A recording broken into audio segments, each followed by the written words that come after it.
भक्त बंधुओं, आज की ये शिव कथा हर उस माता पिता के लिए है जो दिन रात अपने बच्चों की सलामती, उनकी उम्र और उनके भविष्य को लेकर चिंतित रहते हैं।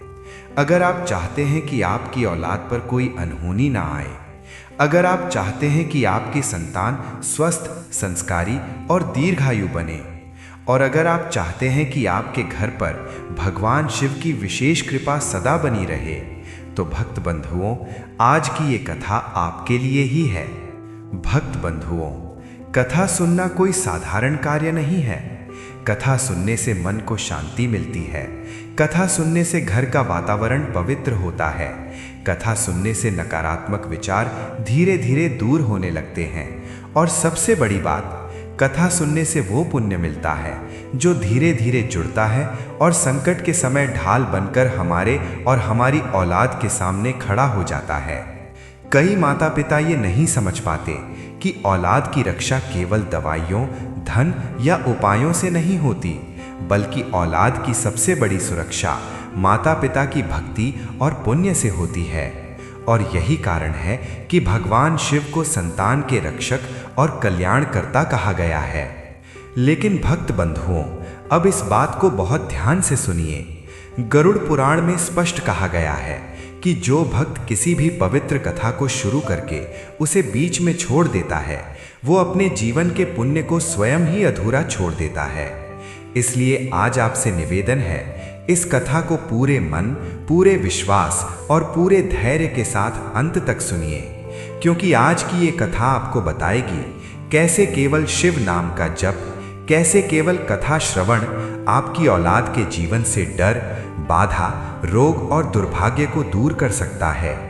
भक्त बंधुओं, इस कथा को सुनते समय अपने मन में बस एक ही भाव रखिए, हे महादेव, मेरी संतान की रक्षा करना। और कथा शुरू होने से पहले कमेंट में हर हर महादेव लिखकर भगवान शिव के नाम का स्मरण कीजिए, क्योंकि नाम जप से ही कृपा का द्वार सबसे पहले खुलता है। तो आइए भक्त बंधुओं, अब शुरू करते हैं भगवान शिव की वो दिव्य कथा जो आपकी औलाद के जीवन में सुख, सुरक्षा और महादेव की छाया लेकर आएगी। भक्त बंधुओं, गांव की सुबह बड़ी शांत होती थी। पक्षियों की चहचहाहट और मंदिरों की घंटियां एक सुकून भर देती थीं। सुनील का परिवार एक साधारण और सुखी परिवार था। सुनील एक छोटे से कारखाने में कड़ी मेहनत करते थे और उनकी पत्नी सुनीता घर संभालती थीं। उनका बेटा गौतम बचपन से ही पढ़ाई में बहुत तेज था। उसकी बुद्धिमत्ता के चर्चे पूरे जिले में थे। गौतम ने जब कॉलेज की पढ़ाई पूरी की और अपनी डिग्री लेकर घर आया, तो उसके चेहरे पर वो चमक तो थी, पर साथ ही एक बारीक सा अहंकार भी घर कर चुका था। एक शाम गौतम अपने घर के बरामदे में बैठकर अपनी भविष्य की योजनाओं पर चर्चा कर रहा था। उसके पास कई बड़ी कंपनियों के जॉब ऑफर थे। वो अपनी माँ और पिता को अपनी उपलब्धियां बता रहा था। बेटा, तुम्हारी मेहनत रंग लाई। गांव के लोग भी कह रहे हैं कि गौतम ने सबका नाम रोशन कर दिया।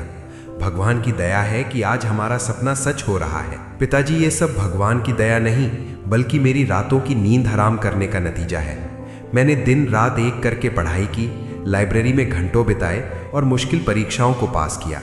इसमें भगवान का क्या लेना देना? अगर मैं सोता रहता और केवल मंदिर में पूजा करता, तो क्या ये नौकरियां मेरे पास आती? सुनील चुप हो गए। उनके चेहरे पर एक उदासी आई। लेकिन गौतम यहां नहीं रुका।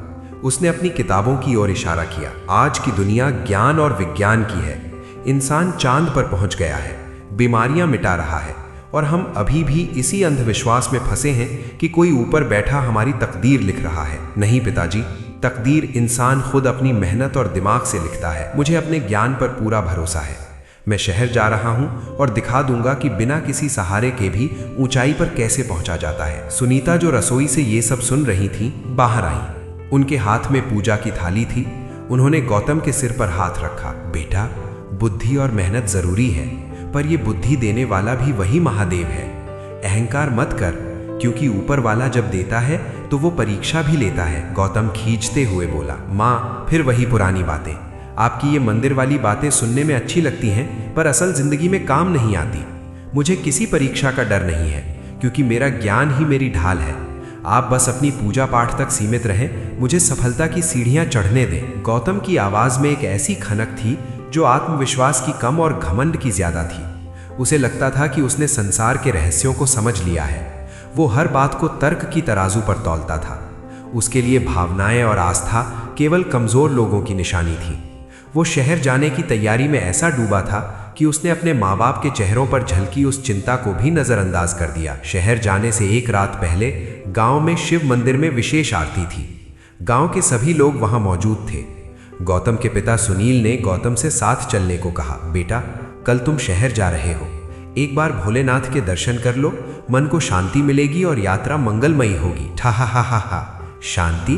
पिताजी, मुझे शांति काम पूरा होने के बाद मिलती है, पत्थर की मूर्ति के सामने खड़े होने से नहीं। आप जाइए, मुझे पैकिंग करनी है। वैसे भी मुझे उस लंबी कतार में खड़े होकर समय बर्बाद करना पसंद नहीं है। गौतम का ये अहंकार उसके व्यक्तित्व का हिस्सा बन गया था। उसने गांव के बुजुर्गों का सम्मान करना कम कर दिया था, क्योंकि उसे लगता था कि वे पुराने जमाने के लोग हैं जिन्हें आधुनिक तकनीक का पता नहीं है। उसने अपने दोस्तों से भी दूरी बना ली थी। उसे लगता था कि अब वो उनसे बहुत ऊंचा उठ गया है। अगली सुबह जब गौतम शहर के लिए रवाना हुआ तो माँ सुनीता ने उसके माथे पर चंदन का तिलक लगाने की कोशिश की। भोलेनाथ सदा रक्षा करेंगे बेटा। गौतम ने अपना माथा पीछे खींच लिया और हंसते हुए रुमाल से अपना माथा पोंछ दिया। माँ, शहर में ये सब नहीं चलता, लोग हंसेंगे मुझ पर। मेरी मेहनत और मेरा पद ही मेरी पहचान होगी। चलिए, अब देर हो रही है, आप अपना ध्यान रखना। जैसे जैसे बस गांव की सीमाओं से बाहर निकली, गौतम ने खिड़की से पीछे मुड़कर गांव के मंदिर के शिखर को देखा। उसके मन में एक ही विचार था, ये शिखर जितना ऊंचा है, मेरा पद उससे भी ऊंचा होगा।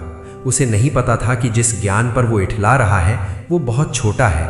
वो अपनी सफलता के रथ पर सवार था, पर उस रथ के पहिए कब मिट्टी में धंस जाएंगे इसका उसे अंदाजा भी नहीं था। गौतम के लिए सफलता का मतलब था अधिक पैसा, बड़ा घर और लोगों का उसके सामने झुकना।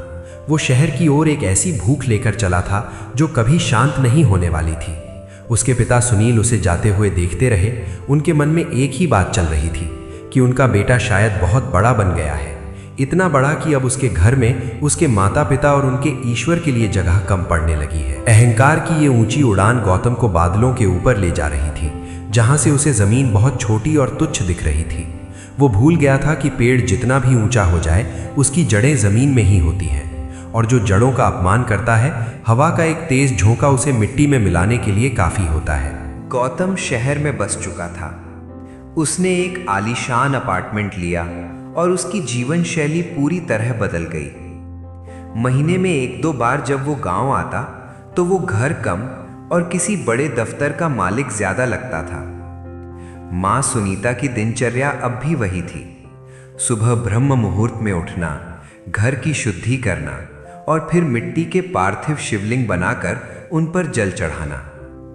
एक रविवार की सुबह गौतम देर से सोकर उठा।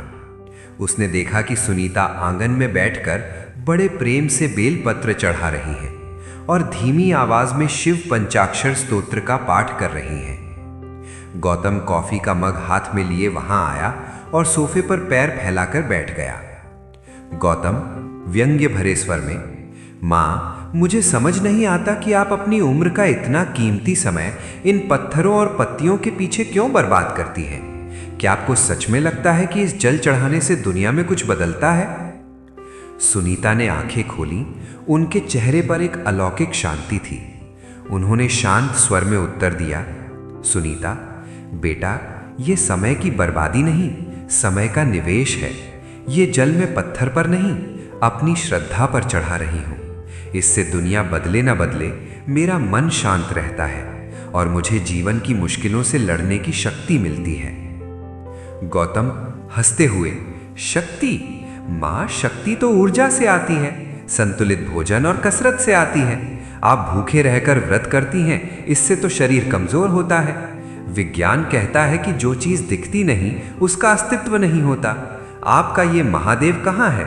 क्या किसी ने उन्हें देखा है, या ये सिर्फ डरपोक लोगों द्वारा बनाया गया एक काल्पनिक सहारा है? पास ही बैठे सुनील, जो अखबार पढ़ रहे थे, इस बहस को सुन रहे थे। उनसे रहा नहीं गया। सुनील, गौतम, हर चीज तर्क से नहीं समझी जाती। क्या तुम हवा को देख सकते हो? नहीं, पर महसूस तो करते हो ना? क्या तुम अपनी माँ की ममता को लैब में टेस्ट कर सकते हो? नहीं, पर वो सच तो है। वैसे ही ईश्वर एक एहसास है। गौतम तर्क देते हुए, पिताजी, हवा का दबाव मापा जा सकता है, उसके अणु देखे जा सकते हैं। ममता एक रासायनिक प्रतिक्रिया है जो मस्तिष्क के न्यूरॉन से पैदा होती है। सब कुछ विज्ञान है। आप लोग पुराने ख्यालात के हैं, इसीलिए हर प्राकृतिक घटना को ईश्वर का चमत्कार मान लेते हैं। कल को अगर बिजली कड़केगी तो आप कहेंगे महादेव का तांडव है, जबकि मैं जानता हूं कि वो सिर्फ बादलों का घर्षण है। सुनीता उठी और गौतम के पास आकर बैठ गईं। उन्होंने उसके हाथ से कॉफी का मग लिया और मेज पर रख दिया। बेटा, तू बहुत पढ़ लिख गया है, अच्छी बात है, पर याद रख, ज्ञान जब विनम्रता खो देता है तो वो अज्ञान बन जाता है। तू बादलों के घर्षण की बात कर रहा है, पर उन बादलों को बनाने वाली शक्ति कौन है? तू न्यूरॉन्स की बात कर रहा है, पर उस प्राण को फूंकने वाला कौन है जो मरे हुए शरीर में नहीं होता? विज्ञान हमें कैसे बताता है, पर धर्म हमें क्यों बताता है? गौतम चिढ़कर, माँ, आप मुझे बातों में नहीं फंसा सकती। क्यों का जवाब भी विज्ञान एक दिन ढूंढ लेगा। मेरी सफलता मेरी मेहनत का परिणाम है, किसी अदृश्य शक्ति की मेहरबानी नहीं। मैं आज जहाँ हूँ वहाँ पहुँचने के लिए मैंने कोई व्रत नहीं रखा, कोई माला नहीं जपी। मैंने कोडिंग सीखी, मैनेजमेंट पढ़ा और कॉम्प्लेक्स एल्गोरिदम सुलझाए। मेरा तर्क ही मेरा भगवान है। सुनीता ने एक लंबी सांस ली और शिवलिंग के पास जाकर माथा टेका। ठीक है बेटा, आज तुझे अपनी बुद्धि पर बहुत नाज है। बस महादेव से यही प्रार्थना है कि जब कभी तेरी ये बुद्धि और तेरा ये तर्क साथ छोड़ दें, तब तुझे उस अदृश्य शक्ति की याद आए। मैं बहस नहीं करूंगी, पर मेरी प्रार्थना कभी बंद नहीं होगी। गौतम उठकर जाते हुए, प्रार्थना से कुछ नहीं होता माँ, प्रयास से होता है। आप प्रार्थना करती रहिए, मैं जाकर अपना नया प्रोजेक्ट पूरा करता हूँ। देखते हैं किसकी प्रार्थना मेरे प्रोजेक्ट को सफल बनाती है या मेरा दिमाग। गौतम अपने कमरे में चला गया और लैपटॉप खोलकर बैठ गया। उसने माँ की बातों को सिरे से खारिज कर दिया था। उसे लग रहा था कि वो एक ऐसी जंग जीत चुका है जिसमें वो अपनी माँ के अंधविश्वास को परास्त कर चुका है। लेकिन वो ये नहीं देख पा रहा था कि उसका अहंकार उसे धीरे धीरे अपनों से और अपनी जड़ों से दूर कर रहा था। वो हर चीज़ का उपहास करने लगा था, यहाँ तक कि जब गांव के लोग उसे प्रणाम करते तो वो उन्हें हेय दृष्टि से देखता। उसे लगता था कि वो एक अलग प्रजाति का इंसान बन चुका है जो तर्क की रोशनी में जीता है, जबकि बाकी सब अंधकार में जी रहे हैं। तर्क और तथ्य उसके लिए सब कुछ थे। श्रद्धा और प्रेम के लिए उसके जीवन में कोई स्थान शेष नहीं था। ये टकराव केवल शब्दों का नहीं था, ये दो विचारधाराओं का था। एक जो खुद को कर्ता मानती थी और दूसरी जो खुद को केवल एक माध्यम मानती थी।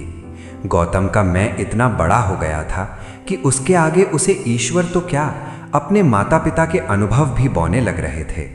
शहर की ऊंची इमारतों और चमक धमक वाली जिंदगी ने गौतम को पूरी तरह बदल दिया था। उसे अपनी कंपनी में कर्मचारी ऑफ द ईयर का पुरस्कार मिला था और उसकी पदोन्नति भी हो गई थी। वो अब एक ऐसी टीम का नेतृत्व कर रहा था जो विदेशी प्रोजेक्ट्स पर काम करती थी। इस सफलता ने गौतम के मन में ये बात पत्थर की लकीर की तरह बैठा दी थी कि इंसान जो चाहे अपनी बुद्धि से हासिल कर सकता है। एक दिन गौतम अपने घर पर एक छोटी सी पार्टी दे रहा था। उसके कुछ पुराने दोस्त और माता पिता भी वहां मौजूद थे। बातों बातों में जिक्र शुरू हुआ कि कैसे विपरीत परिस्थितियों में भी इंसान को धैर्य नहीं खोना चाहिए। गौतम का मित्र राकेश, यार गौतम, तूने वाकई कमाल कर दिया, इतने कम समय में इतनी तरक्की। सच में ऊपर वाले की बड़ी कृपा है तुझ पर कि तुझे सही समय पर सही मौके मिले। ये सुनते ही गौतम का चेहरा तमतमा उठा। उसने अपने हाथ में पकड़ा गिलास मेज पर रखा और सबकी ओर देखते हुए ऊंची आवाज में बोला, गौतम, कृपा? राकेश, तू भी उन्हीं पुराने ढकोसलों में फंसा हुआ है। जब मैं रात के 3-3 बजे तक ऑफिस में कोडिंग करता था, तब कौन सा ऊपर वाला मेरे साथ जाग रहा था? जब मुझे क्लाइंट्स की गालियां सुननी पड़ती थीं और मैं तनाव में होता था, तब क्या किसी अदृश्य शक्ति ने आकर मेरा काम किया था? नहीं, ये सब मेरी मेहनत, मेरी रातों की नींद और मेरी बुद्धिमत्ता का फल है। सुनील, पिता ने धीरे से उसे टोकना चाहा।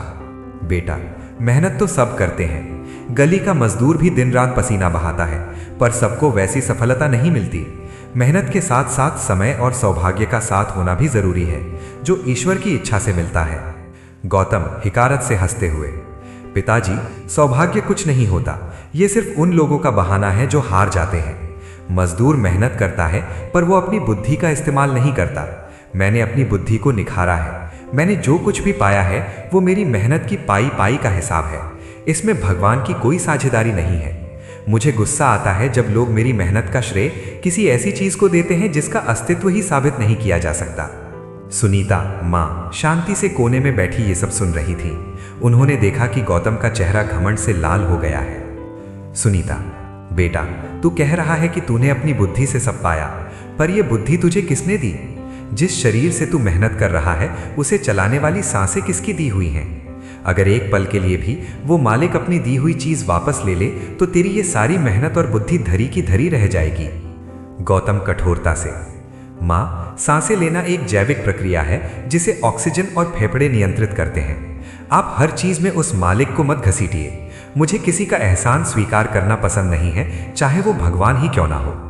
मैंने अपनी दुनिया खुद बनाई है और मैं इसका इकलौता राजा हूं। मेरी मेहनत ही मेरा मंत्र है और मेरा ज्ञान ही मेरी शक्ति है।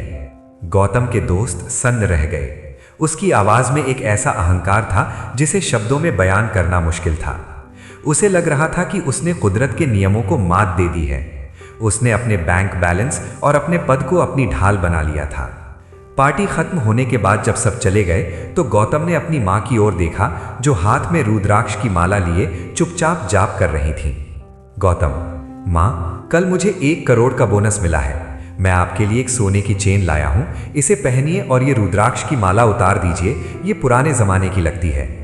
सुनीता, बेटा, तेरी सोने की चेन मुझे वो सुकून नहीं दे सकती जो ये महादेव की माला देती है। तू जिस बोनस पर गर्व कर रहा है, दुआ कर कि वो तेरे काम आए, पर मेरा धन तो ये नाम ही है। गौतम सिर झटक कर अपने कमरे में चला गया। उसे लगा कि उसके माता पिता कभी उसकी ऊंचाइयों को नहीं समझ पाएंगे। उसने खुद को एक ऐसे कमरे में बंद कर लिया था जहां केवल मैं, मेरा और मेरी मेहनत की गूंज थी। वो भूल चुका था कि ऊंचे पहाड़ों पर चढ़ने वाले अक्सर ये भूल जाते हैं कि नीचे की जमीन ही उन्हें थामे हुए हैं। उसका गुमान अब उस सीमा पर था जहां से पतन की शुरुआत होती है। शहर की रफ्तार और कॉरपोरेट जगत की ऊंचाइयों ने गौतम के व्यक्तित्व पर एक कठोर परत चढ़ा दी थी। अब वो केवल एक सॉफ्टवेयर इंजीनियर नहीं, बल्कि एक बड़ी टीम का मैनेजर बन चुका था। उसके रहने का अंदाज, बोलने का लहजा और यहां तक कि अपनों को देखने का नजरिया भी बदल गया था। वो अब लग्जरी गाड़ियों में घूमता, महंगे सूट पहनता और केवल उन लोगों से मिलता जो उसके बराबर के स्टेटस के थे। एक दिन ऑफिस में गौतम अपने केबिन में बैठा था। उसका एक जूनियर कर्मचारी जो गांव से आया था, अपनी मेज पर महादेव की एक छोटी सी फोटो लगाकर काम कर रहा था। गौतम की नजर उस पर पड़ी और वो भड़क उठा। गौतम सख्त लहजे में, अविनाश, ये क्या है? ये ऑफिस है या कोई मंदिर? यहां लॉजिक चलता है, मैजिक नहीं। ये फोटो अभी हटाओ। मुझे यहां अंधविश्वास नहीं, प्रोडक्टिविटी चाहिए।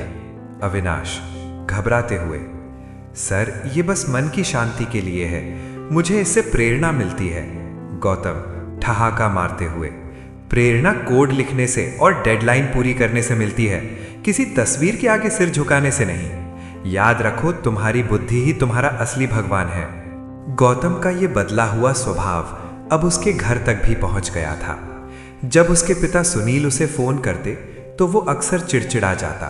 सुनील फोन पर, बेटा, घर आए बहुत दिन हो गए। तुम्हारी माँ तुम्हारी मनपसंद खीर बनाकर राह देख रही है।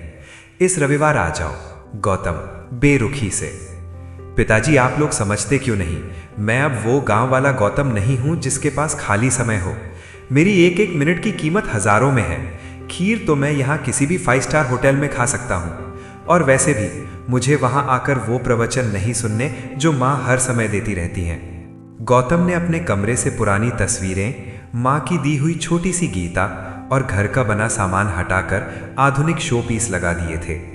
उसे लगता था कि ये सब उसकी नई पहचान के खिलाफ है। एक बार उसके कुछ हाई प्रोफाइल दोस्त घर आए। माँ सुनीता ने उनके लिए चाय बनाई और साथ में प्रसाद का एक दाना भी दे दिया। गौतम को यह देखकर बहुत शर्मिंदगी महसूस हुई। गौतम दोस्तों के सामने, सॉरी गाइस, माँ अभी भी पुरानी आदतों में फंसी हुई हैं।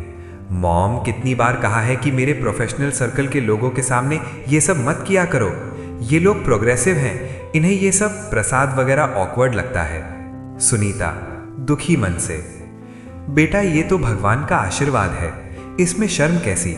गौतम, आशीर्वाद से बिल नहीं भरे जाते माँ, मेरी मेहनत से जो पद मिला है उसे मेंटेन करने के लिए मुझे मॉडर्न दिखना पड़ता है।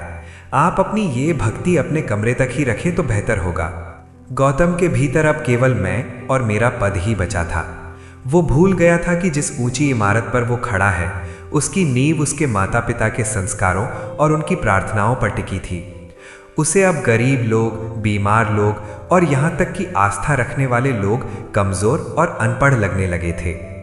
सफलता की इस चकाचौंध ने उसे इतना अंधा कर दिया था कि उसे अपनों का प्यार भी बोझ लगने लगा था। उसे लगने लगा था कि वो एक मशीन है जिसे केवल जीतना और आगे बढ़ना आता है। पर वो ये नहीं जानता था कि मशीनें कितनी भी उन्नत क्यों ना हो, बिजली कटते ही वो बेजान लोहा बन जाती हैं। समय अपनी गति से चलता रहा और गौतम शहर की भीड़ भाड़ और अपनी महत्वाकांक्षाओं के जंगल में पूरी तरह खो गया। अब वो साल में एक बार भी गांव नहीं जाता था। माँ सुनीता और पिता सुनील के लिए वो अब केवल एक आवाज रह गया था जो महीने में एक बार औपचारिकता निभाने के लिए फोन पर सुनाई देती थी। गौतम के लिए गांव का घर अब एक पुराना खंडहर जैसा था जिसकी यादें उसे परेशान करती थीं। एक दिन सुनीता ने फोन किया। उनकी आवाज में कंपन था और आंखों में बरसों का इंतजार। सुनीता, बेटा इस बार सावन के सोमवार पर गांव में बहुत बड़ा मेला लग रहा है, सब लोग अपने बच्चों के साथ आ रहे हैं, क्या तू 2 दिन के लिए नहीं आ सकता? तेरी याद बहुत आती है। गौतम लैपटॉप पर काम करते हुए बेरुखी से, माँ मैंने आपसे कितनी बार कहा है कि मुझे ये मेले ठेले पसंद नहीं है, वहां धूल मिट्टी और भीड़ के अलावा कुछ नहीं होता और मेरा कैलेंडर अगले 3 महीनों तक बुक्ड है, मैं 1 दिन की भी छुट्टी नहीं ले सकता, आप लोग बेकार में भावुक होते रहते हैं। सुनीता रुआंसी आवाज में, पैसे और काम तो पूरी जिंदगी रहेंगे बेटा, पर हम अब बूढ़े हो रहे हैं, क्या पता अगला सावन हम देख पाए या नहीं। गौतम गुस्से में, माँ ये इमोशनल ब्लैकमेलिंग बंद कीजिए, मैं यहाँ आपके लिए ही तो कमा रहा हूँ, मैंने हर महीने आपके खाते में पैसे डाल दिए हैं, आपको जो चाहिए मंगा लीजिए, पर मुझसे समय की उम्मीद मत रखिए, मेरा रिश्ता अब इस कॉर्पोरेट वर्ल्ड से है, उस पिछड़े गांव से नहीं। गौतम ने फोन काट दिया। उसे जरा भी एहसास नहीं हुआ कि उस पार बैठी मां का दिल टूट गया है। उसके लिए रिश्ते अब केवल ट्रांजैक्शन यानी लेन देन बन गए थे। उसे लगता था कि पैसे भेज देना ही बेटे का धर्म है। सुनील ने सुनीता को चुप कराते हुए कहा, रहने दो सुनीता, वो अब हमारा बेटा नहीं रहा, वो अब बड़ा साहब बन गया है, जिसे अपनी मिट्टी की महक से बदबू आने लगे उसे जबरदस्ती बुलाना ठीक नहीं। भगवान उसे खुश रखे, बस यही दुआ करो। गांव में जब भी कोई गौतम के बारे में पूछता तो सुनील और सुनीता गर्व से कहते कि वो बहुत ऊंचे पद पर है, पर उनकी आंखों की नमी उनकी असली पीड़ा बयां कर देती थी। गौतम ने गांव के अपने पुराने दोस्तों के नंबर ब्लॉक कर दिए थे क्योंकि उसे लगता था कि वे उससे मदद मांगने के लिए फोन करते हैं। उसने अपने अतीत को एक पुरानी गंदी चादर की तरह उतार फेंका था। एक बार गांव के मंदिर का जीर्णोद्धार होना था। गांव के कुछ लोग शहर आए और गौतम के दफ्तर पहुंचे। गांव का बुजुर्ग, बेटा गौतम, मंदिर की छत गिर रही है, सब थोड़ा थोड़ा दान दे रहे हैं, तू तो बहुत बड़ा आदमी है, थोड़ा सहयोग कर देता तो पुण्य मिलता। गौतम अपने केबिन में बैठे बैठे, काका पुण्य से पेट नहीं भरता, मैं अपना टैक्स भरता हूं, वही मेरा योगदान है, और जिस मंदिर की छत भगवान खुद नहीं बचा पा रहे उसे मैं क्या बचाऊंगा। बेहतर होगा कि आप लोग उस जमीन पर कोई स्कूल या अस्पताल बनाएं, मंदिर के लिए मेरे पास 1 रुपया भी नहीं है। गौतम की इस बेरुखी ने गांव वालों को दुखी कर दिया। वे समझ गए कि गौतम का ज्ञान उसके संस्कारों को निगल गया है। गौतम अब पूरी तरह जड़ विहीन हो चुका था। वो भूल गया था कि जो पौधा अपनी जड़ों से कट जाता है, भले ही कुछ समय के लिए गुलदस्ते में सुंदर दिखे, पर उसका सूखना निश्चित होता है। उसने अपने अहंकार का एक ऐसा महल खड़ा कर लिया था जिसमें दरवाजे तो बहुत थे, पर अपनों के लिए कोई रास्ता नहीं था। वो अकेला होता जा रहा था, पर उसे लग रहा था कि वो स्वतंत्र हो रहा है। सफलता की चकाचौंध में उसे ये भी नहीं दिख रहा था कि उसके माता पिता अब कमज़ोर हो रहे हैं। उसे लगता था कि पैसा हर मुसीबत को टाल देगा, पर कुदरत का कानून कुछ और ही था। जब जड़ें टूटती हैं तो सबसे पहले वो हिस्सा गिरता है जो सबसे ऊंचा होने का गुमान करता है। शहर की चकाचौंध में डूबे गौतम के लिए एक शाम वैसी ही थी जैसी हर रोज होती थी। ऑफिस की मीटिंग्स, फाइल्स और करोड़ों के प्रोजेक्ट्स। लेकिन गांव में उस छोटे से घर के आंगन में जहां से गौतम की जिंदगी शुरू हुई थी, वहां एक सन्नाटा पसर गया था। पिता सुनील, जो हमेशा चुपचाप मेहनत करते थे, अचानक आंगन में गिर पड़े। मां सुनीता की चीख निकल गई। पड़ोसी भागे आए और उन्हें गांव के छोटे से सरकारी अस्पताल ले जाया गया।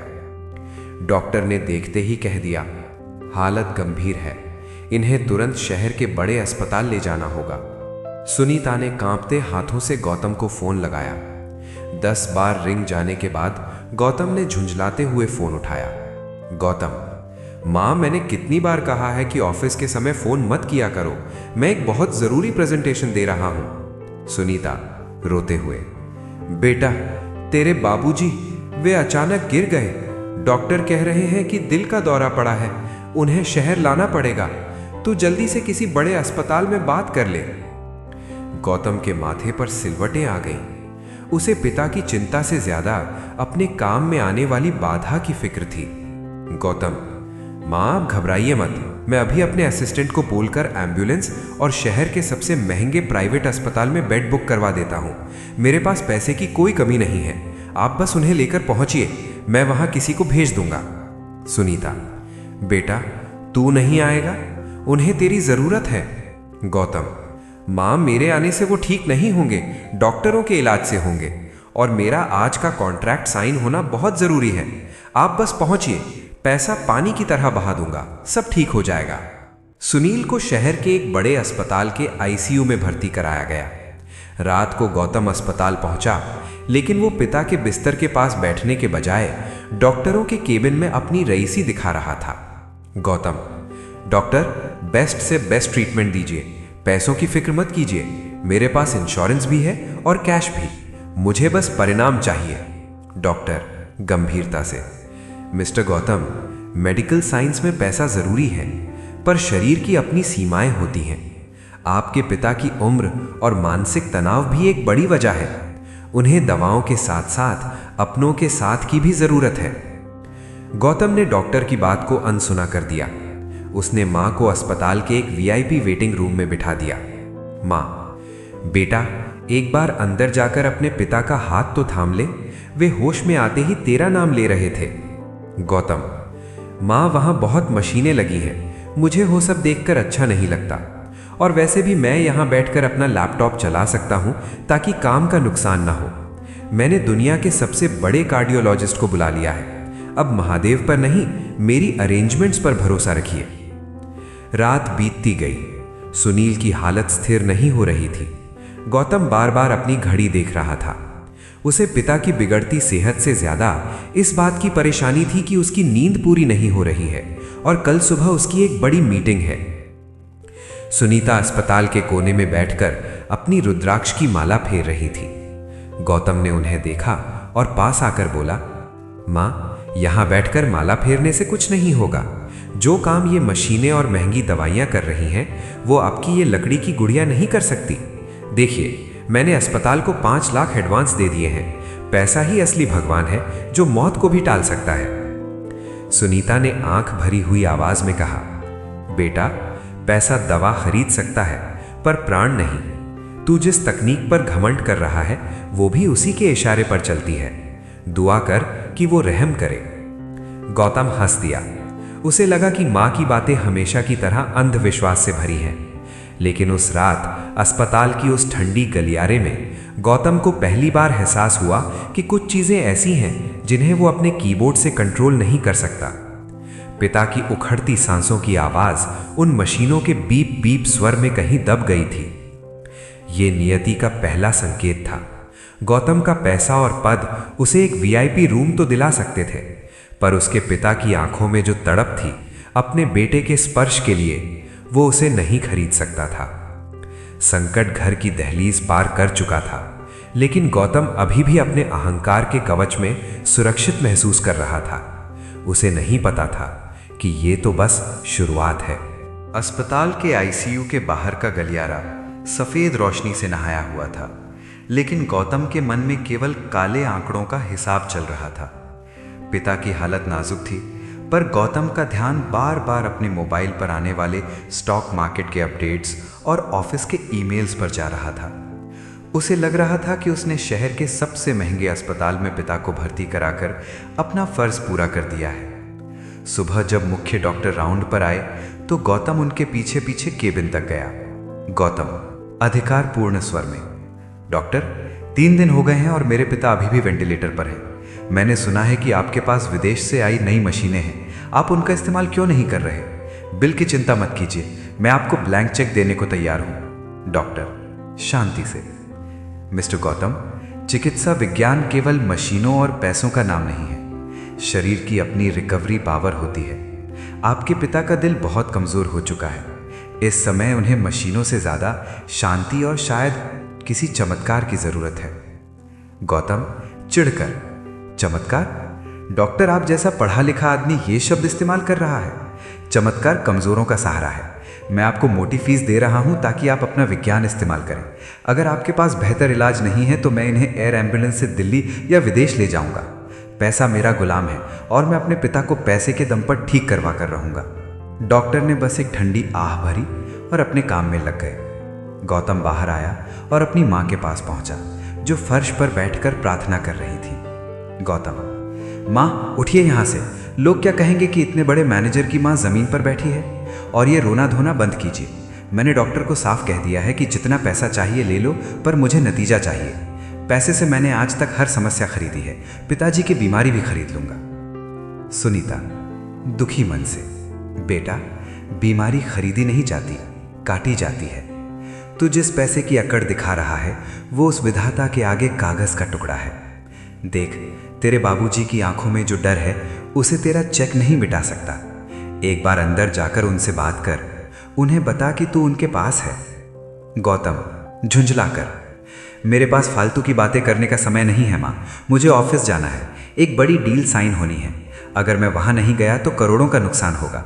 अस्पताल में मेरी मौजूदगी से क्या होगा? यहाँ नर्सें हैं, डॉक्टर हैं, मशीनें हैं, मैंने सबको पैसे खिला दिए हैं, वे इनका ख्याल रखेंगे। गौतम ने अपनी जेब से नोटों की एक गड्डी निकाली और वार्ड बॉय की तरफ उछाल दी। सुनो, मेरे पिता का ख्याल रखने में कोई कमी नहीं होनी चाहिए, ये लो एडवांस। और माँ, आपको जो खाना चाहिए मंगा लीजिए, मैंने कैंटीन में बोल दिया है। सुनीता ने उन नोटों की तरफ भी नहीं देखा। उनकी नज़रें तो बस आईसीयू के उस कांच के दरवाजे पर टिकी थीं, जहां उनके पति मौत से लड़ रहे थे। गौतम को लग रहा था कि उसने मैनेजमेंट कर लिया है। उसने अपनी सफलता के मद में ये मान लिया था कि दुनिया की हर चीज़, यहाँ तक कि सांसें भी खरीदी जा सकती हैं। उसने माँ की एक न सुनी और अपनी महंगी कार में बैठकर ऑफिस की ओर निकल गया। उसे लगा कि उसने अपनी जिम्मेदारी पूरी कर दी है। रास्ते में वो मन ही मन सोच रहा था, लोग क्यों कहते हैं कि जिंदगी अनिश्चित है? अगर आपके पास पर्याप्त पैसा है तो आप अनिश्चितता को भी कंट्रोल कर सकते हैं। उसका ये भ्रम अब उस सीमा पर था जहां से प्रकृति उसे एक ऐसा सबक सिखाने वाली थी जिसे वो कभी नहीं भूल पाएगा। वो ये भूल गया था कि जब विधाता का प्रहार होता है तो तिजोरियों के ताले खुद ब खुद खुल जाते हैं और इंसान दाने दाने के लिए नहीं बल्कि एक पल के सुकून और एक सांस के लिए तरस जाता है। गौतम का पैसा उसकी आंखों पर पट्टी बन चुका था और अब नियति उस पट्टी को खोलने के लिए एक भयानक प्रलय की तैयारी कर रही थी। अस्पताल की उस मशीनी दुनिया में जहां हर तरफ केवल बीप बीप की आवाजें और दवाइयों की गंध थी, सुनीता ने एक कोने को अपना मंदिर बना लिया था। अस्पताल के परिसर में ही एक छोटा सा प्राचीन शिव मंदिर था जब गौतम अपनी बड़ी बड़ी गाड़ियों में बैठकर ऑफिस की डील्स फाइनल करने निकल जाता, तब सुनीता उस मंदिर की सीढ़ियों पर जाकर बैठ जाती। उनके हाथ में एक छोटी सी पीतल की लुटिया थी और मन में महादेव का अनवरत जाप। उन्होंने मंदिर के शिवलिंग को अपनी करुणा भरी आंखों से देखा और जल चढ़ाते हुए उनकी आंखों से आंसू छलक पड़े। सुनीता रुआसी आवाज में, हे त्रिलोकीनाथ, हे शंभु, आज एक माँ और एक पत्नी आपके सामने झोली फैलाकर बैठी है। लोग कहते हैं कि आप भोले हैं, सबकी सुनते हैं। मेरे पति उस कमरे में मशीनों के सहारे सांस ले रहे हैं। डॉक्टर कहते हैं कि पैसा बहुत है पर उम्मीद कम। पर मुझे उन मशीनों पर नहीं, आपके इस निर्गुण स्वरूप पर भरोसा है। उनकी सांसों की डोर अपने हाथ में थामे रखना प्रभु। सुनीता की ये पुकार केवल अपने पति के लिए नहीं थी, उन्हें अपने बेटे के पतन का उससे भी बड़ा दुख था। उन्होंने अपने आंसू पोंछे और फिर से हाथ जोड़ लिए। सुनीता, हे महादेव, मेरे पति की देह को तो वैद्य और डॉक्टर संभाल लेंगे, पर मेरे बेटे की आत्मा को कौन बचाएगा? उसे अपने ज्ञान और धन का ऐसा रोग लगा है कि उसे अपनों की पीड़ा भी नहीं दिखती। वो तुझे पत्थर कहता है, वो श्रद्धा का मजाक उड़ाता है। उसे दंड मत देना प्रभु, उसे सद्बुद्धि देना। उसका अहंकार तोड़ दीजिए, चाहे जैसे भी, पर उसे फिर से मेरा वही सरल गौतम बना दीजिए जिसे दूसरों का दुख देखकर रोना आता था। अस्पताल के कर्मचारी और अन्य लोग सुनीता को देखते और कहते, बेचारी माँ, बेटा इतना अमीर है पर माँ आज भी यहाँ पत्थरों के आगे सिर पटक रही है। पर सुनीता को किसी की बातों से कोई फर्क नहीं पड़ता था। वो घंटों मंदिर में बैठी रहती। उन्होंने अन्न का त्याग कर दिया था। वे केवल महादेव का चरणामृत पीकर जीवित थीं। एक दोपहर गौतम अचानक अस्पताल आया। उसने माँ को मंदिर में बैठा देखा तो उसका पारा चढ़ गया। वो तेजी से माँ के पास पहुंचा और उनका हाथ पकड़कर उठाया। माँ, ये क्या तमाशा है? मैंने आपके लिए अस्पताल में सबसे अच्छा कमरा बुक किया है, एसी लगा है, वहां जाकर आराम कीजिए। यहाँ धूप में बैठकर अपना स्वास्थ्य क्यों बिगाड़ रही हैं? और ये क्या मांग रही हैं आप इस पत्थर से? जो काम मेरे 5 लाख के इंजेक्शन नहीं कर पाए, वो आपकी ये मौन प्रार्थनाएं करेंगी। सुनीता शांति से, बेटा, तूने दवा और दुआ का फर्क कभी समझा ही नहीं। तूने पैसा दिया है, वो तेरा धर्म है। मैं प्रार्थना कर रही हूं, ये मेरा विश्वास है। तू देख लेना गौतम, जब तेरी सारी साइंस और तेरा सारा पैसा हाथ खड़े कर देगा, तब यही पत्थर तुझे रास्ता दिखाएगा। गौतम हंसते हुए, माँ, आप बहुत भोले हैं। मेरी साइंस कभी हाथ खड़े नहीं करती, वो और उन्नत होती जाती है। पिताजी की हालत आज थोड़ी बेहतर है और डॉक्टर कह रहे हैं कि ये नई दवाओं का असर है। इसमें आपकी प्रार्थना का कोई हाथ नहीं है। चलिए अब यहां भीड़ मत लगाइए। सुनीता कुछ नहीं बोली। वे जानती थी कि अहंकार जब चरम पर होता है तो कान बहरे हो जाते हैं। उन्होंने बस मन ही मन महादेव से कहा, प्रभु, ये नादान है, इसे क्षमा करना। सुनीता की पुकार मौन थी, पर उसमें वो शक्ति थी जो कैलाश तक पहुंचती थी। वे जानती थी कि महादेव की लाठी बेआवाज होती है। गौतम जिसे अपनी जीत समझ रहा था, वो दरअसल उसकी आखिरी परीक्षा की तैयारी थी। मां की प्रार्थना एक ढाल बन रही थी, क्योंकि नियति अब गौतम के उस घमंड को जड़ से उखाड़ने के लिए एक भयानक झंझावात भेजने वाली थी। उस रात जब गौतम शहर की सड़कों पर अपनी तेज रफ्तार कार में निकला, उसे अंदाजा भी नहीं था कि उसकी मां की यही मौन पुकार उसकी जिंदगी की आखिरी उम्मीद बनने वाली थी। शहर की रातें चकाचौंध से भरी होती हैं, पर उस रात आसमान में घने काले बादल छाए हुए थे। गौतम एक बहुत बड़ी बिजनेस पार्टी से लौट रहा था। उसने उस रात करोड़ों की एक नई डील पक्की की थी और वो कामयाबी के नशे में चूर था। उसकी महंगी स्पोर्ट्स कार शहर की खाली सड़कों पर हवा से बातें कर रही थी। कार के भीतर तेज संगीत बज रहा था और गौतम मन ही मन सोच रहा था, आज मैं जो कुछ भी हूं सिर्फ अपनी वजह से हूं। दुनिया मेरे कदमों में है। तभी अचानक मौसम ने करवट ली। तेज बारिश शुरू हो गई और सड़कों पर फिसलन बढ़ गई। गौतम ने अपनी कार की रफ्तार कम करने के बजाय और बढ़ा दी। उसे अपनी तकनीक और अपनी ड्राइविंग पर इतना भरोसा था कि उसे लगा कि वो कुदरत की इस बाधा को भी पार कर लेगा। गौतम खुद से बड़बड़ाते हुए, ये बारिश मेरा रास्ता क्या रोकेगी? मेरी कार में दुनिया के बेहतरीन ब्रेक्स और सेफ्टी फीचर्स हैं। जो लोग डरते हैं वे धीरे चलते हैं। मैं गौतम हूं, मैं रुकना नहीं जानता। तभी एक मोड़ पर सामने से एक तेज रोशनी वाली ट्रक आई। सड़क पर कीचड़ और पानी होने के कारण गौतम की कार अनियंत्रित होकर फिसलने लगी। उसने पूरी ताकत से ब्रेक दबाया, पर जिस बेहतरीन तकनीक पर उसे गुमान था वो उस गीली सड़क पर नाकाम साबित हुई। उसकी कार सड़क के डिवाइडर को तोड़ते हुए एक बड़े पेड़ से जा टकराई। एक जोरदार धमाका हुआ। लोहे की वो मजबूत चादर कागज की तरह मुड़ गई। कार के भीतर लगे एयरबैग्स खुले, पर टक्कर इतनी जबरदस्त थी कि गौतम का सिर स्टीयरिंग से जा टकराया। चारों तरफ कांच के टुकड़े बिखर गए। कार का इंजन धुआं छोड़ने लगा और गौतम का शरीर खून से लथपथ होकर उसी मलबे में फंस गया। उस सुनसान सड़क पर मदद के लिए कोई नहीं था। गौतम ने अपनी आंखें खोलने की कोशिश की, पर उसकी पलकें भारी हो रही थीं। उसे अपने पैरों में असह्य दर्द महसूस हुआ। वो जो कुछ देर पहले खुद को दुनिया का राजा समझ रहा था, अब अपनी सीट बेल्ट खोलने तक की ताकत नहीं रख पा रहा था। गौतम कराहते हुए, बचाओ, कोई है? मेरा फ़ोन कहाँ है? मेरा फ़ोन। उसका महंगा स्मार्टफोन दूर सड़क पर जाकर टूट चुका था। उसका पैसा, उसका पद, उसकी रईसी, सब कुछ उस समय बेमानी हो चुके थे।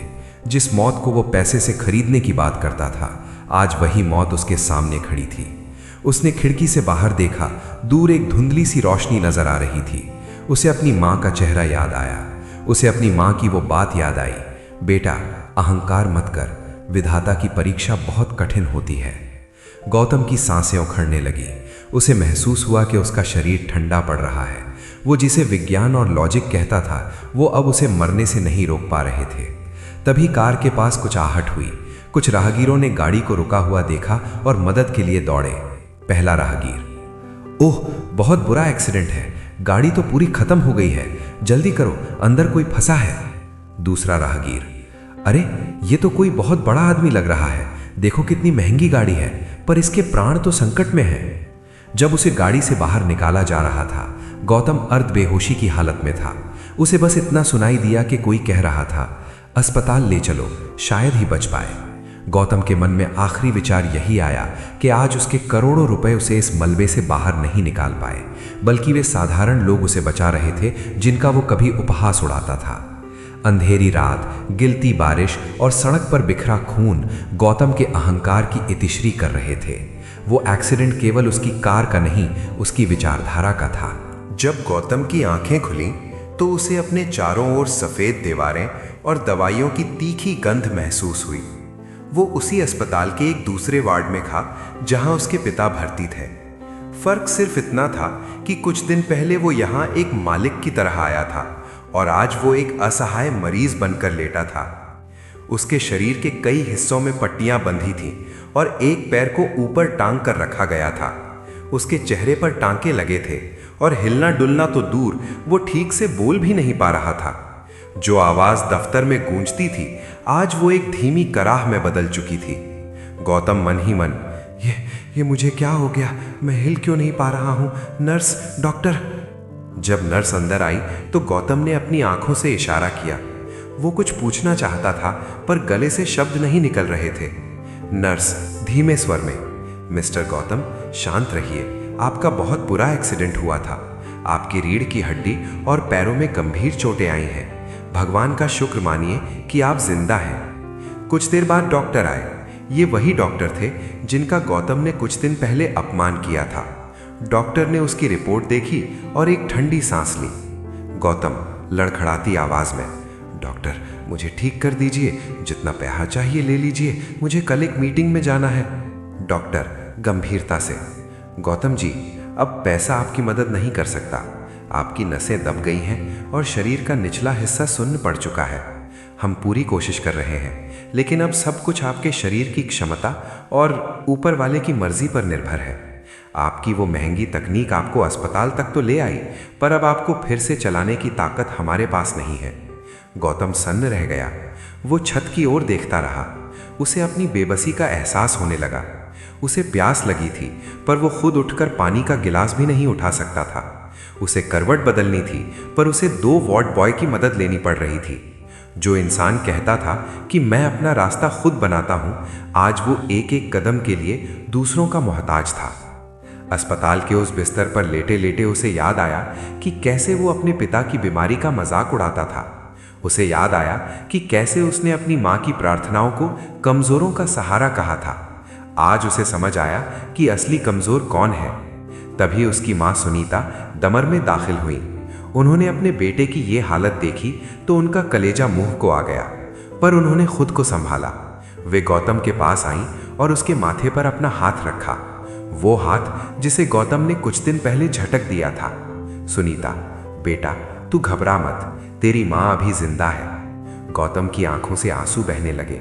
वो अपनी माँ से नजरें नहीं मिला पा रहा था। उसे पहली बार महसूस हुआ कि उसका करोड़ों का बैंक बैलेंस उसे वो सुकून नहीं दे पा रहा था जो उसकी माँ के उस एक स्पर्श में था।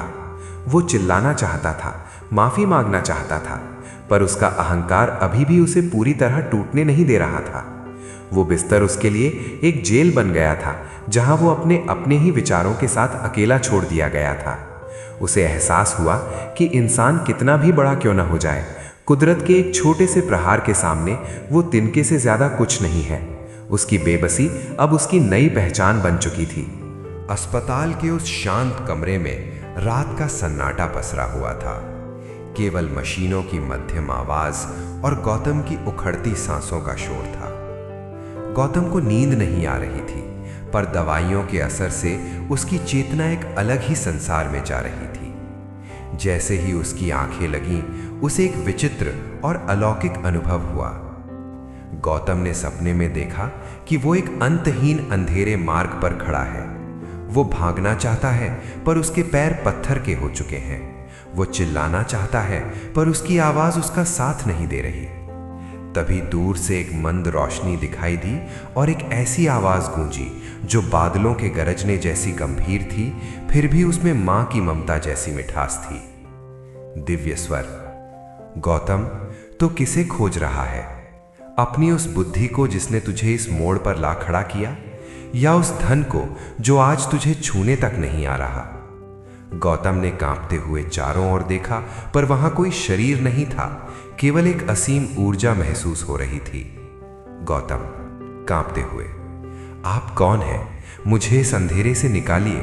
मैं बहुत सफल इंसान हूं, मेरे पास बहुत कुछ है देने के लिए। आप जो चाहे मुझसे ले लें, बस मुझे ठीक कर दें। वो आवाज खिलखिलाकर हंसी, जैसे पूरे ब्रह्मांड में संगीत गूंज उठा हो। दिव्य स्वर।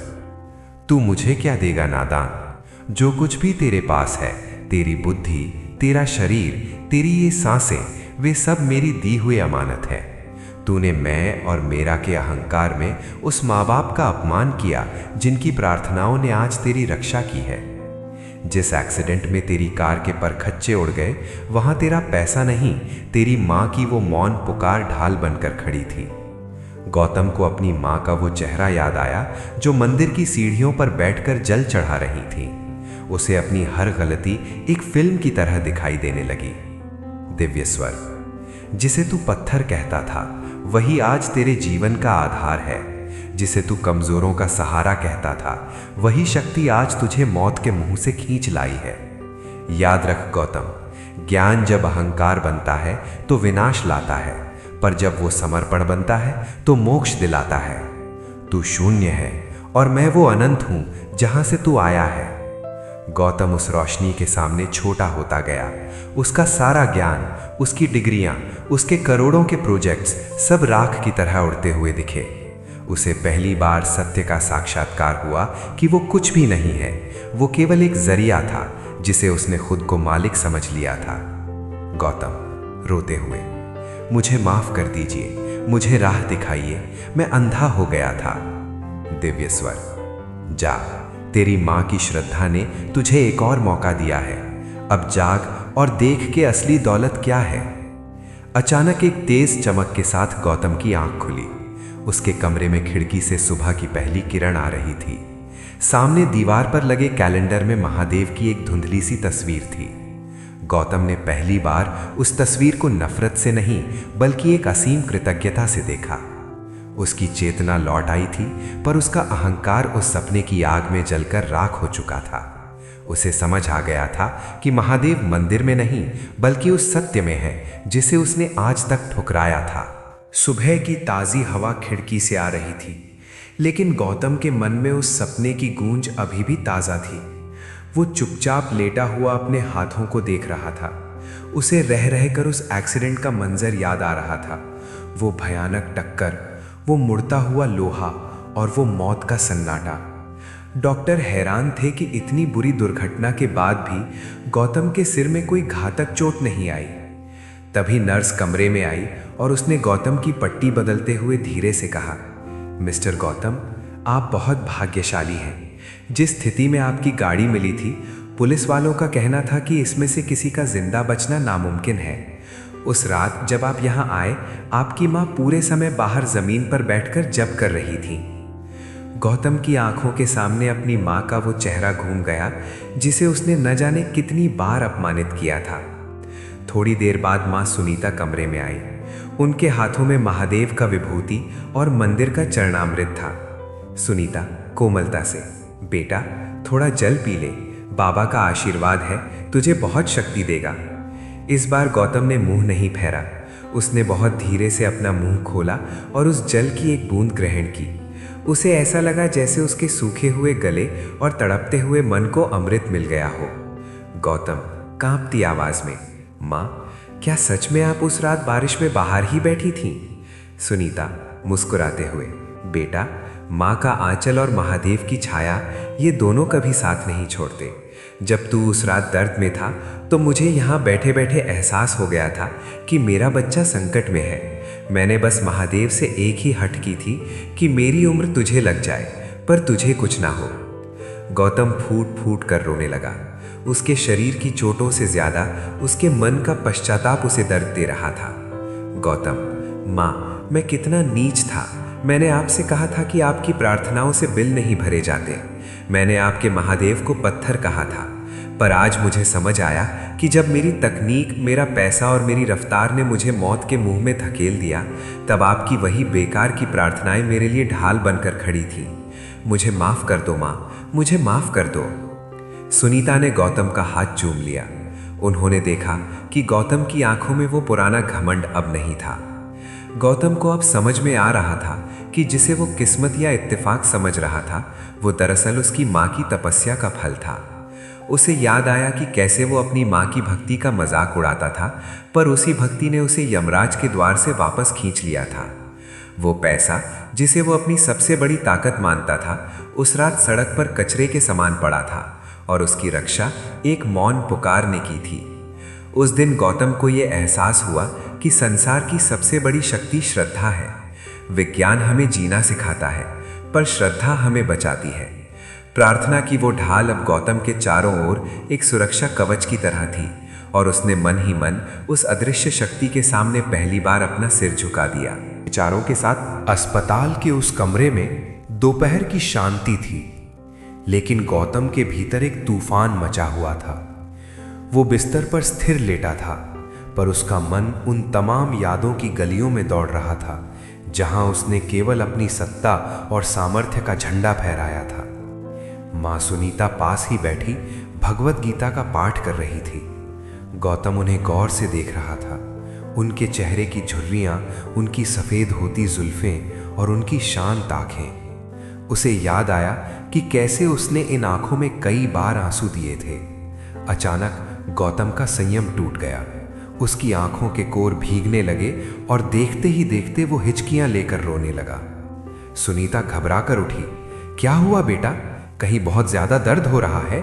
मैं डॉक्टर को बुलाऊं? गौतम रुआंसी आवाज में, नहीं माँ, डॉक्टर को मत बुलाओ। ये दर्द शरीर का नहीं है, ये उस पाप का है जो मैंने बरसों से अपनी आत्मा पर लाद रखा था। माँ मैं कितना अंधा था। मुझे लगा था कि मैं सबसे बुद्धिमान हूँ। मुझे लगा कि मैं दुनिया को मुट्ठी में कर सकता हूँ, पर हकीकत में मैं उस छोटे बच्चे से भी गया गुजरा था जिसे ये नहीं पता कि उसका असली रक्षक कौन है। गौतम के आंसू उसके तकिए को भिगो रहे थे। वो पश्चाताप की उस अग्नि में जल रहा था जो पुराने मैल को साफ कर देती है। गौतम, माँ मुझे वो दिन याद आ रहे हैं जब मैं आपकी पूजा की थाली को ठोकर मार देता था। मुझे वो दिन याद आ रहे हैं जब मैं बाबूजी की बीमारी पर पैसे का रौब झाड़ता था। मैंने आप दोनों को पुराने ख्यालात का कहकर अपमानित किया, पर आज मेरी सारी आधुनिकता ने मुझे इस बिस्तर पर लावारिस छोड़ दिया। अगर आपकी दुआएं ना होती तो आज मेरा ये शरीर किसी सड़क के किनारे बेजान पड़ा होता। सुनीता ने उसके आंसू पोंछे, पर गौतम रुक नहीं रहा था। उसका अहंकार जो एक ऊंची दीवार की तरह खड़ा था अब ढह चुका था। गौतम, माँ, मैं महादेव से कैसे माफ़ी मांगूं? मैंने उन्हें पत्थर कहा। मैंने कहा कि वे केवल कमज़ोरों का सहारा है। पर आज मुझे समझ आया कि असली कमज़ोर तो मैं था, जो अपने ही पैसों के घमंड में कैद था। माँ, क्या वे मुझे माफ़ करेंगे? क्या मैं फिर से उनके सामने सिर झुकाने के काबिल हूँ? सुनीता ने गौतम का हाथ अपने हाथ में लिया और बहुत ही शांत स्वर में कहा, बेटा, महादेव तो करुणा के सागर है। वे तो केवल एक सच्चे आंसू के प्यासे होते हैं। जब इंसान अपना मैं त्याग देता है और उनकी शरण में आता है तो वे उसे गले लगा लेते हैं। तेरे ये आंसू आज तेरी सारी नफरत और तेरे अहंकार को धो रहे हैं। आज तेरा पुनर्जन्म हुआ है गौतम। गौतम को उस पल महसूस हुआ कि जैसे उसके सीने से एक बहुत बड़ा बोझ उतर गया हो। वो रोता रहा, पर उस रोने में एक अजीब सा सुकून था। उसे अब अपनी पद प्रतिष्ठा, अपनी महंगी कार और अपने बैंक बैलेंस की कोई फिक्र नहीं थी। उसे बस इस बात का सुख था कि उसने अपनी गलती मान ली थी। अहंकार का वो पर्दा गिर चुका था जिसने उसे अपनों और सत्य से दूर रखा था। वो पश्चाताप के हर आंसू के साथ खुद को हल्का महसूस कर रहा था। उस दिन गौतम ने जान लिया कि दुनिया की सबसे कठिन विजय स्वयं पर और अपने अहंकार पर विजय पाना है। हफ्तों के इलाज और माँ की सेवा के बाद वो दिन आ ही गया जब गौतम को अस्पताल से छुट्टी मिली।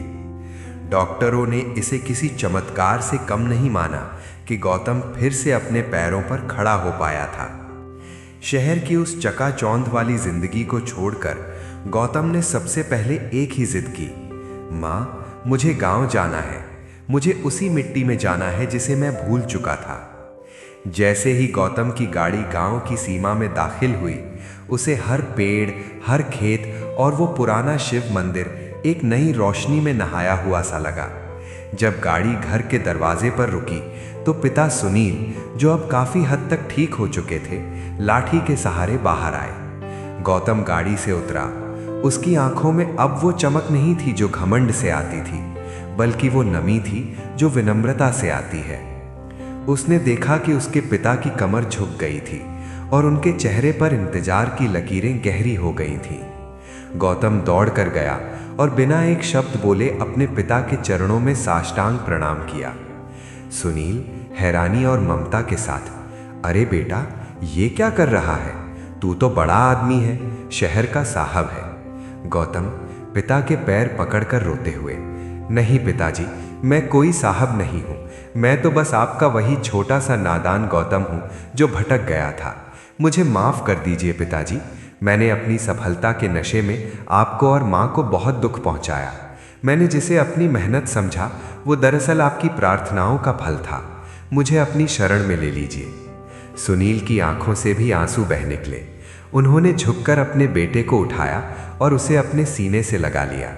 ये केवल दो शरीरों का मिलन नहीं था, बल्कि एक टूटे हुए रिश्ते का फिर से जुड़ना था। पास ही खड़ी माँ ये सब देख रही थी। गौतम मुड़ा और माँ के चरणों को स्पर्श किया। माँ, आपने कहा था कि जब बुद्धि और तर्क साथ छोड़ देंगे तब महादेव याद आएंगे। आज मैं आपकी भक्ति की उस हार स्वीकार करता हूँ और अपने अहंकार की हार पर खुश हूँ। आपने मुझे मरकर फिर से जीना सिखा दिया। पूरे गांव में ये खबर फैल गई कि गौतम बदल गया है। जो लोग कभी उसकी बेरुखी से डरते थे, आज वे उसे अपनी मिट्टी से जुड़ा हुआ देखकर दंग थे। गौतम ने उस दिन अपने महंगे सूट उतारकर साधारण कुर्ता पायजामा पहन लिया। उसे उस सादगी में जो सुख मिला वो उसे करोड़ों के सौदों में भी कभी नहीं मिला था। उस शाम पूरा परिवार एक साथ आंगन में बैठा। कोई मोबाइल नहीं, कोई लैपटॉप नहीं, बस एक दूसरे का साथ और दिल से निकली बातें। गौतम ने महसूस किया कि जिसे वो पिछड़ापन कहता था, वही असल में जीवन का सबसे बड़ा सत्य और आधार है, अपनों का प्यार। माँ की गोद में सिर रखकर वो बच्चा बन गया था और उसकी ममता की छाया में उसने अपने जीवन की सबसे बड़ी शांति पाई। भक्तों, गौतम की ये गाथा हमें ये परम सत्य सिखाती है कि हम अपनी बुद्धि और धन पर चाहे जितना अभिमान कर लें, लेकिन नियति की एक छोटी सी चोट हमारे अस्तित्व को धूल में मिला सकती है। ये कथा हमें समझाती है कि सफलता बुरी नहीं है, लेकिन जब वो सफलता अहंकार का रूप लेकर हमें अपनों से और ईश्वर से दूर कर दे तो वो पतन का कारण बन जाती है। असली शक्ति पैसों में नहीं, बल्कि माँ बाप के आशीर्वाद और महादेव की कृपा में होती है। याद रखिएगा, ईश्वर हमसे कुछ छीनते नहीं, वे बस हमारे भीतर के मैं को तोड़ते हैं ताकि हम सत्य को देख सकें। इसलिए जीवन में कितनी भी ऊंचाई पालें, अपनी जड़ों और विनम्रता को कभी ना छोड़ें, क्योंकि अंत में केवल हमारा कर्म और समर्पण ही हमारे साथ रहता है। भक्त बंधुओं, अब ये पावन शिव कथा अपने अंतिम चरण में प्रवेश कर चुकी है और अंत में इस कथा की जो सबसे बड़ी सीख है, उसे अपने हृदय में उतार लेना ही इस कथा को सुनने का सच्चा फल है। भक्त बंधुओं, ये कथा हमें सिखाती है कि जीवन में चाहे कितनी भी परेशानियां क्यों ना आ जाएं, अगर मन में श्रद्धा हो और हृदय में महादेव का नाम बसता हो तो कोई भी संकट स्थायी नहीं रहता। ये कथा हमें ये भी सिखाती है कि औलाद की रक्षा केवल धन या उपायों से नहीं होती, बल्कि माता पिता की भक्ति, संयम और पुण्य से होती है। जब घर में रोज कथा सुनी जाती है, जब मन में शिव नाम चलता रहता है, तो वही नाम घर की दीवारों की तरह परिवार और संतान की रक्षा करता है। भक्त बंधुओं, भगवान शिव दिखावे की भक्ति से नहीं, सच्चे मन से प्रसन्न होते हैं। जो भक्त अपने काम करते हुए भी महादेव का स्मरण करता है, जो दूसरों के दुख में साथ देता है, जो किसी का बुरा नहीं सोचता, महादेव उसी भक्त के जीवन में शांति और समाधान का मार्ग खोलते हैं। ये कथा हमें ये भी याद दिलाती है कि अहंकार, क्रोध और नकारात्मक सोच मनुष्य को अंदर से कमजोर कर देती है, लेकिन क्षमा, सेवा और भक्ति उसी मनुष्य को महादेव के चरणों तक पहुंचा देती है। इसलिए भक्त बंधुओं, कथा को केवल सुनकर ही नहीं, उसकी सीख को अपने जीवन में उतारने का संकल्प भी लीजिए। अगर आपको ये शिव कथा अच्छी लगी हो, अगर इसे सुनकर आपके मन को शांति मिली हो, तो हमारे श्री ज्ञान चैनल को सब्सक्राइब जरूर कीजिए, ताकि ऐसी ही भक्तिमय और जीवन बदलने वाली कथाएं आप तक रोज पहुंचती रहें। और अब अंत में मेरी महादेव से यही विनम्र प्रार्थना है, हे भोलेनाथ, जिस जिस भक्त ने इस कथा को श्रद्धा और विश्वास के साथ अंत तक सुना है, उसके जीवन के सभी कष्ट दूर कीजिए, उसके घर में सुख, शांति और स्वास्थ्य बनाए रखिए, उसकी संतान को दीर्घायु, सद्बुद्धि और सुरक्षा प्रदान कीजिए। और हे महादेव, अपनी कृपा की छाया हम सभी पर सदा बनाए रखिए। हर हर महादेव।